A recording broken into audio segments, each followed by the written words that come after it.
Aux ondes FM 99.7. Et alors je suis hyper content parce qu'on reçoit à l'instant au micro avec nous Christophe Chapard qui est un bénévole, et un événement comme ce Gravel Fever à la Manu à Châtellerault ne peut exister que s'il y a des bénévoles, des gens comme Christophe qui veulent bien donner de leur temps pour participer au mouvement. Et Christophe, en plus vous n'êtes même pas un local.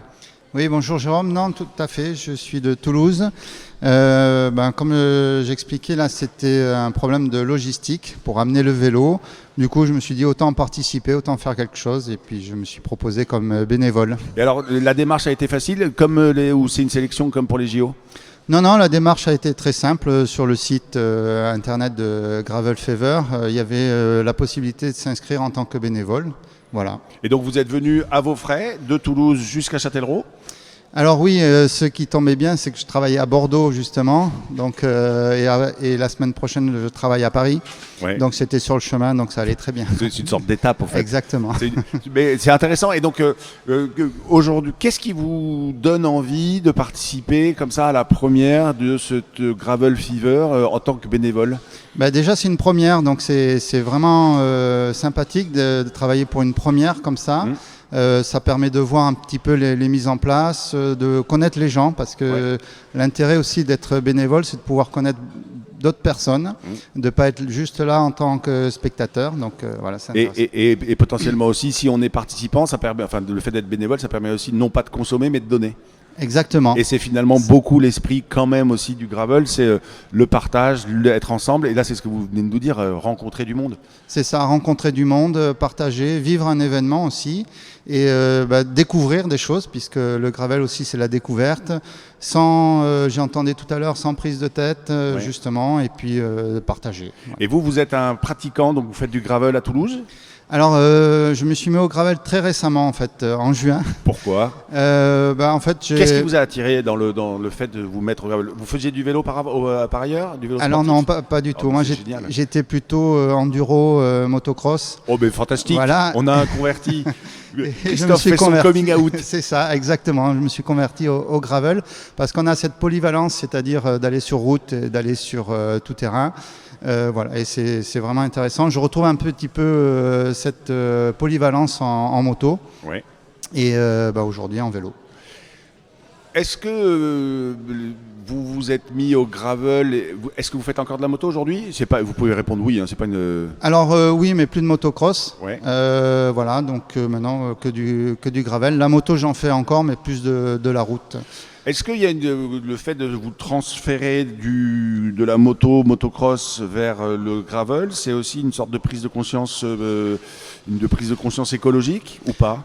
En partie, oui, en partie, bien que je suis quand même mis au gravel électrique. Oui, mais c'est voilà, un vrai sujet, c'est un vrai point, c'est que l'assistance électrique rend aussi l'activité encore plus facile.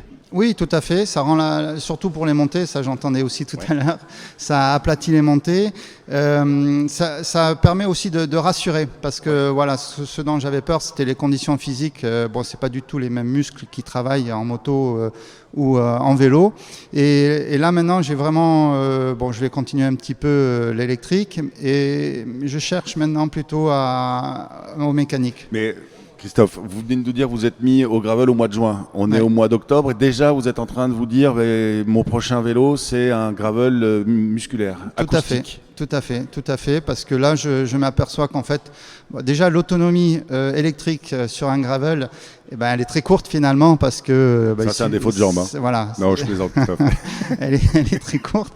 Et donc du coup je vois que déjà il faut gérer l'électrique pendant qu'on part 3-4 jours. Et finalement on s'en sert pas trop, et puis si on est fatigué on fait une pause, et c'est ça qui est intéressant aussi. C'est pas une compétition, on fait la pause, on reprend, on va à pied et puis on repart.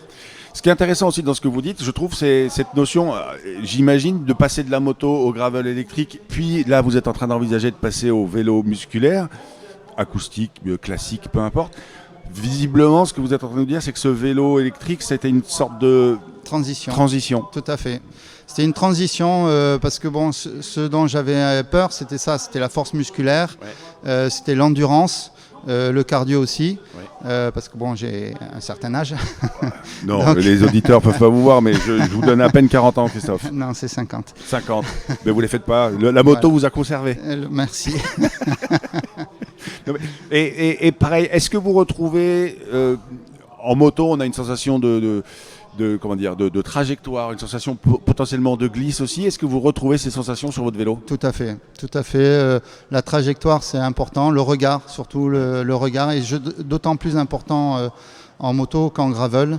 C'est le même regard. La sensation de glisse peut-être un peu moins parce qu'il y a forcément moins de vitesse. Ouais. Et voilà. Donc, Et le motocross ou l'enduro, c'est aussi une façon d'aller dans de la nature, dans les forêts, dans le gravel encore plus. Est-ce que vous avez une expérience de vos sorties à vélo qui est finalement améliorée parce qu'il n'y a pas le bruit de la moto? oui, c'est vrai. C'est vrai. Et moins de vitesse Il n'y a aussi. pas le bruit, il n'y a pas aussi le fait de se poser les questions sur le ravitaillement en essence. Ouais. Oui, Oui, une prise électrique, ça se trouve assez facilement. Oui, mais là, du coup, comme je suis dans la réflexion d'avoir un vélo plutôt mécanique ou musculaire. Donc on est en ligne, enfin Christophe est en face de nous, Christophe Chapard, il faut quand même le rappeler, et un événement comme le Gravel Fever qui est organisé à Châtellerault sur le site de la Manu ne peut exister que parce qu'il y a des bénévoles qui veulent bien venir donner de leur temps. Christophe vient de Toulouse. En fait, vous vouliez participer au départ, mais il y avait et l'enjeu c'était quoi? C'était de mettre le vélo dans le train, ça fonctionnait pas ou? Alors, c'est plutôt au niveau de l'agence de voyage de mon entreprise. Quand je leur ai demandé que j'avais un vélo, ils m'ont simplement dit il n'y a pas la case à cocher pour réserver le vélo. Voilà. Donc ça, c'est la prochaine étape. On va remonter à la direction générale. J'espère qu'il n'y a personne de mon entreprise. Dites-nous le nom de votre entreprise. Non. Non. Et alors aujourd'hui, là, par exemple, en tant que bénévole sur ce Gravel Fever Grand Châtellerault, vous faites quoi? Alors là, je vais un peu à tous les postes. Alors c'est quoi tous les postes? Alors tous les postes, il y a alors les dossards, accueillir et puis distribuer les dossards.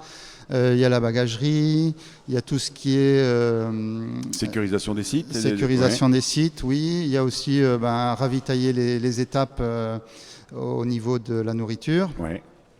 Voilà, donc il y a pas mal de choses. Vous avez, entre guillemets, embauché à quelle heure ce matin? Ce matin à 7h. Et vous allez débaucher, entre guillemets, ce soir à quelle heure? À 7h. À 19h. 19h, Donc ouais. c'est du 12h, ouais. Vous n'êtes pas aux 35 heures, quoi, quand on est bénévole. Non, quand on est bénévole, il faut oublier les 35. Qu'est-ce que vous allez en tirer, à votre avis, de cette expérience de bénévole sur un événement comme celui-ci?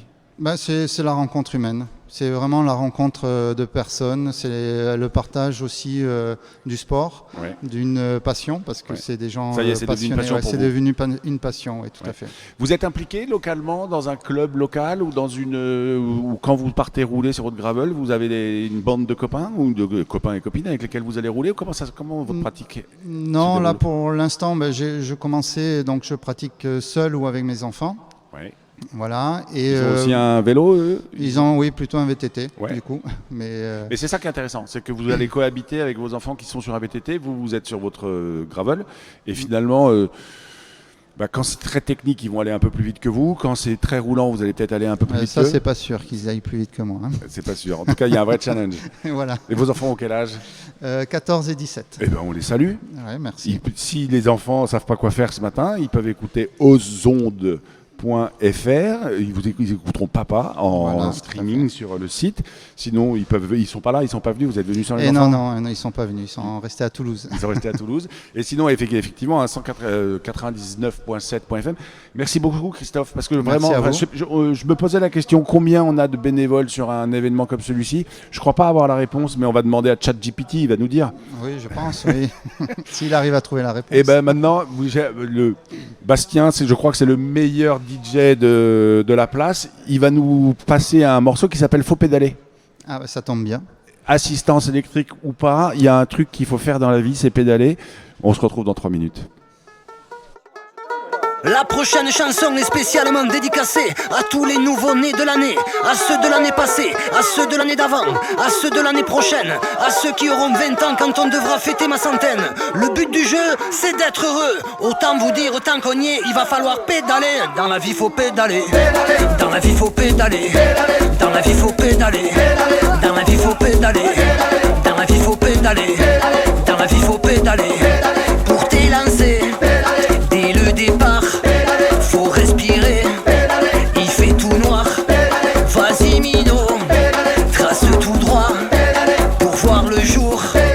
Accroche-toi. Dans la vie, faut pédaler. Dans la vie, faut pédaler. Dans la vie, faut pédaler.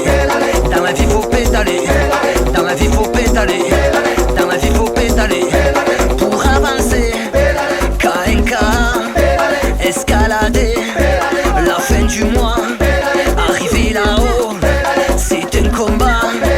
Monte au créneau, révolte-toi pour décoller. Ne te retourne pas, ne te retourne pas, ne te retourne pas, ne te retourne pas. Dans la vie, faut pédaler. Dans la vie, faut pédaler. Dans la vie, faut pédaler. Pour t'en sortir, cultive-toi, mets-toi à fond. N'hésite pas, envoie le bois.